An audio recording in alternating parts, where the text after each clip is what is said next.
কখনো উল্টো সিধে কথা বলে আবার কখনো ডিগবাজি দিয়ে আলোচনায় ঠিকই নিজের নাম রেখেছেন জায়েদ খান। কারণ যাই হোক, বিনোদন অঙ্গনে এই রসসিক্ত আলোচনায় জায়েদের সৌভাগ্যের দরজা খুলে গেছে। দেশ বিদেশে একটার পর একটা শো করে বেড়াচ্ছেন এই অভিনেতা। জায়েদ খান যে কোথায় কখন থাকেন এখন বলা মুশকিল। এই মাসে অস্ট্রেলিয়া তো পরের মাসে যুক্তরাজ্য।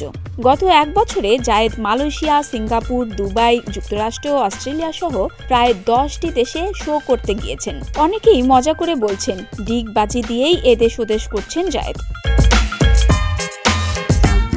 সামাজিক যোগাযোগ মাধ্যমেও নিজের কর্মকাণ্ডের নিয়মিত তথ্য উপাত্ত দিচ্ছেন অভিনেতা। জানান যুক্তরাষ্ট্র ও কানাডার কয়েকটি শো নিয়ে এখন ভীষণ ব্যস্ত তিনি। তবে যেখানেই থাকেন অন্তরে যে বাংলাদেশেই রয়েছে সে কথা জানাতেও ভোলেন না। নিউ ইয়র্কে টলিউড ফিল্ম অ্যান্ড মিউজিক অ্যাওয়ার্ডের 21তম আসর বসবে 30 জুন রোববার কুইন্সের জামাইকার জামাজুরা হলে অনুষ্ঠিত এ আসরে 17 জনকে ফিল্ম অ্যাওয়ার্ড প্রদান করা হবে। এই অনুষ্ঠানে যোগ দেবেন জায়েদ খানও। জায়েদ গণমাধ্যমে বলেন, অনলাইনে বিভিন্ন প্রচারণার জন্যই তার জনপ্রিয়তা বাড়ছে। সে কারণেই বিদেশ থেকে এত শোয়ের ডাক পান। এ মাসেই নাকি 7টা শো করবেন তিনি।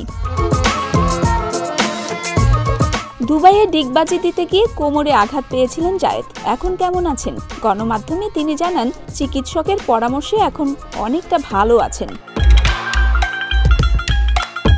এদিকে ঈদে জায়েদ খান অভিনীত সোনার চর সিনেমা মুক্তি পায়। সিনেমাটিতে মুক্তিযোদ্ধার চরিত্রে অভিনয় করেন তিনি, কিন্তু সেভাবে সিনেমাটি দর্শক দেখেনি।